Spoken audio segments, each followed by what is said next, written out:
नमस्कार दोस्तों, मैं हूं पास्टर मोजेस लुगुन। मैं फिर से आप सबों के सामने हो सकता हूं प्रभु का वचन सुनाने के लिए। इससे पहले हम एक छोटी सी दुआ करते हैं।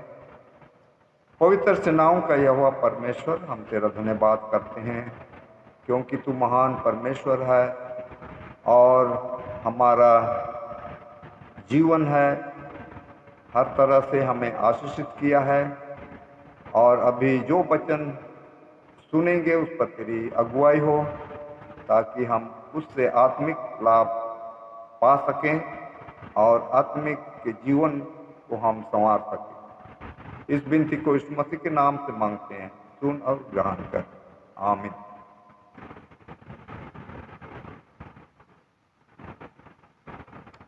पाप क्या है और पाप का मजदूरी क्या है, तो इसके बारे हम पवित्र शास्त्र से सुनेंगे कि पवित्र शास्त्र हमें क्या जवाब देता है। तो ऐसे हम सब जानते हैं कि पाप जो है स्वर्ग में आरंभ हुआ।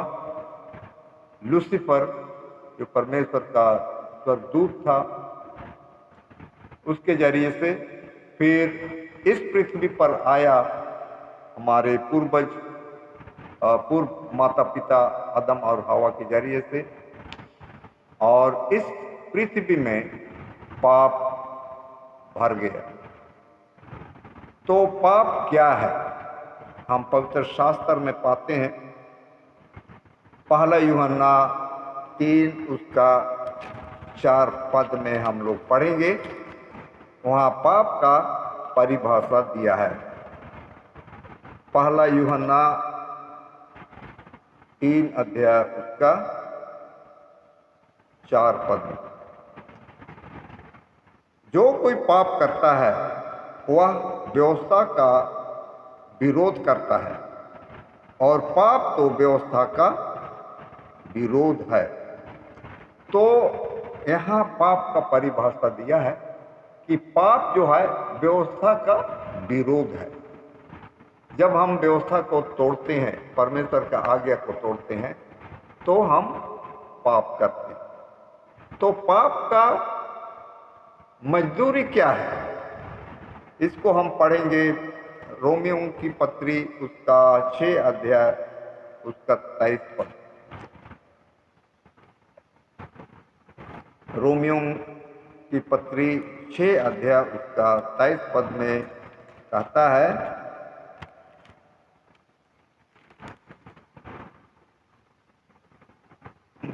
क्योंकि पाप की मजदूरी तो मृत्यु है, परंतु परमेश्वर का वरदान हमारे प्रभु मसीह यीशु में अनंत जीवन है। तो पाप का मजदूरी क्या है? मृत्यु है। तो आदम और हवा जब पाप किए तो पाप के वजह से मृत्यु आई,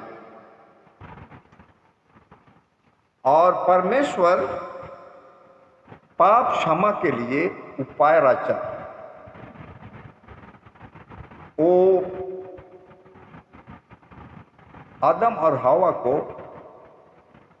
उद्धार का रास्ता बताया, उद्धार का जरिया बताया। जब आदम की बारी में ही, तो वहाँ पर आदम जो है अपना पाप के लिए बलिदान चढ़ाए, मेमना का। हम लोग पवित्र शास्त्र में पाते हैं, लेकिन वहाँ पर स्पष्ट रूप से नहीं देता है कि आदम ने मेमने का बलिदान किया पाप क्षमा के लिए। लेकिन एक क्लू दिया है, संकेत दिया है कि परमेश्वर आदम और हवा को वस्त्र दिया, चमड़े का वस्त्र दिया। तो इतना ही हम लोग वहाँ पर क्लू पाते हैं। लेकिन अगला उत्पत्ति 4 अध्याय में हम पाते हैं कि उनके बेटे कैन और हाबिल बलिदान चढ़ाते हैं। हाबिल का बलिदान ग्रहण किया परमेश्वर, लेकिन कायन का बलिदान को ग्रहण नहीं किया, इसलिए कि कायन ने अपनी इच्छा से बलिदान चुना, अपनी इच्छा से बलिदान लाया और चढ़ाया। लेकिन हाबिल जो है, जैसे परमेश्वर की इच्छा थी मेमने का बलिदान, उसी के आज्ञा के अनुसार से जो है हाबिल बलिदान चढ़ाया, और इसलिए परमेश्वर हाबिल का बलिदान को ग्रहण किया।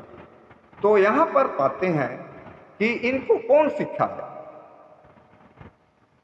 हाबिल को जानवर का बलिदान करने के लिए कौन सिखाया? आदम सिखाया, आदम से सीखा।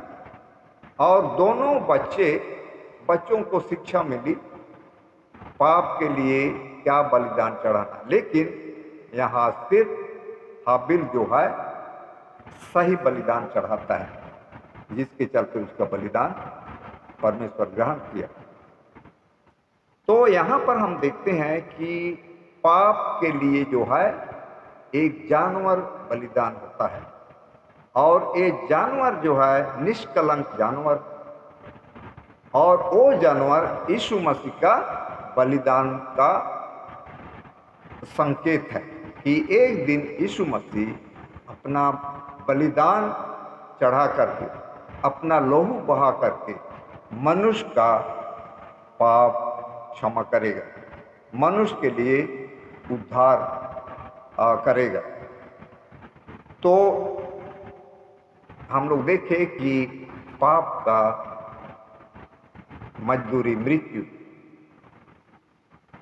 और ये भी हम पवित्र शास्त्र में पढ़ते हैं कि इब्रानियों की किताब उसका 9 उसका 22 में हम पाते हैं। आइए हम इसको भी पढ़ लेते हैं। इब्रानी 9 उसका 22 में कहता है, सच तो यह है कि व्यवस्था के अनुसार प्रायः सब वस्तुएं लहू के द्वारा शुद्ध की जाती है, और बिना लहू बहाए पापों की क्षमा नहीं।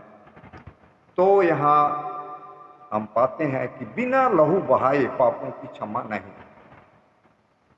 तो इसलिए आदम और हवा जो है मेमने का बलिदान किए, जिसमें जान हो, जिसमें लहू हो, तो उसके दोनों बेटे जो है बलिदान चढ़ाते हैं, लेकिन तब एक ही सही बलिदान चढ़ाया। तो आगे चल करके हम लोग देखते हैं कि ये प्रथा जो चलते गया बलिदान का, उसके बाद हम लोग देखते हैं नूह, अब्राहम, या इसहाक, याकूब, उसके बाद जो है सारे इस्राएली लोग मंदिर में बलिदान चढ़ाते थे। डेली सुबह और शाम मेमने का बलिदान चढ़ाते थे, और भी जानवरों का बलिदान चढ़ाया करते थे। और ये पाप बलिदान के लिए जो है जानवर का ही बलिदान करते थे, क्योंकि उसमें लहू है, उसमें जान है, और एक दिन यीशु मसीह जो है अपना बलिदान चढ़ाएगा, क्योंकि वो असली बलिदान है। तो यहाँ हम देखते हैं कि यीशु मसीह को इसलिए अपना लहू बहाना पड़ा, क्योंकि व्यवस्था का नियम के अनुसार, क्योंकि व्यवस्था में लिखा है, पवित्र शास्त्र में लिखा है कि बिना लहू बहाए पाप क्षमा नहीं हो। और जितने भी बलिदान जानवरों का बलिदान होता था वे निष्कलंक होते थे, बिना बीमारी, बिना सब परफेक्ट होना चाहिए। जो भी जानवर बलिदान के लिए चुने जाते थे परफेक्ट, ये नहीं कि काना हो, गुच्चा हो, लंगड़ा, ये सब नहीं होना चाहिए, बिल्कुल स्वस्थ, क्योंकि ये जानवर यीशु मसीह को दिखाते थे। यीशु मसीह जो है पाप रहित था और निष्कलंक था, तो ये इसलिए जो भी जानवर बलिदान करते थे वो निष्कलंक होते थे, बिना बीमारी, बिना किसी तरह का शारीरिक तौर से बिल्कुल स्वस्थ। तो ऐसे बलिदान, ऐसे जानवर चुनते थे। तो यहाँ पर हम लोग देखते हैं कि यीशु मसीह हमारे पापों के लिए बलिदान हुआ, क्योंकि वो व्यवस्था का आदेश, व्यवस्था का आदर किया, क्योंकि बिना लहू बहाए पाप क्षमा नहीं। तो जब तक यीशु मसीह का बलिदान नहीं हुआ तब तक इस्राएली लोग जानवर का बलिदान करते थे अपने पापों का क्षमा के लिए। और जब यीशु मसीह जो असली बलिदान था, बलिदान हुआ, तो ये बलिदान, जानवरों का बलिदान करना बंद हो गया। तो यहाँ हम पाते हैं, और एक पदस्थल हम पढ़ते हैं, और वो मिलता है इब्रानियों उसका 10 उसका 4 पद।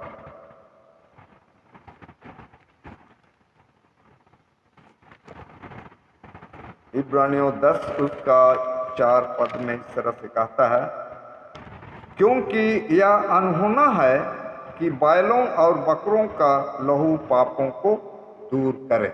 जी हाँ, तो इसलिए यीशु मसीह अपना बलिदान दिया कि जानवर और बकरों का लहू से पाप क्षमा नहीं होता। तो ये तो इस्राएलियों को एक पाठ सिखाता था कि एक दिन यीशु मसीह बलिदान होगा। जब तक यीशु मसीह का बलिदान नहीं हुआ तब तक ये एक जरिया था, जानवरों का बलिदान जरूरी था, और उसी से उनका पाप क्षमा होता था टेम्पोररीली। लेकिन परमानेंटली यीशु मसीह का लहू ही सब पापों को क्षमा करता है। तो इसलिए यीशु मसीह को जो है बलिदान होना पड़ा हमारा उद्धार के लिए, ताकि हम अनंत जीवन प्राप्त करें। यीशु मसीह पर विश्वास करके हम अनंत जीवन प्राप्त करें। तो आइए हम यही अंत करते हैं। परमेश्वर आप सबों को आशीष दे। आइए हम प्रार्थना करते हैं। धन्यवाद देते हैं प्रभु तेरे वचन के लिए। धन्यवाद देते हैं तूने हमारे पापों के लिए बलिदान हुआ, ताकि हम उस बलिदान पर विश्वास करके हम उद्धार पाएं। हम सबों को आशीष दे, अगुवाई कर, ताकि हम तुझ में बने रहें, और जब तू आएगा इस पृथ्वी पर हम तेरे संग स्वर्ग जाने से। इस विनती को यीशु मसीह के नाम से मांगते हैं, सुन और ग्रहण कर। आमीन।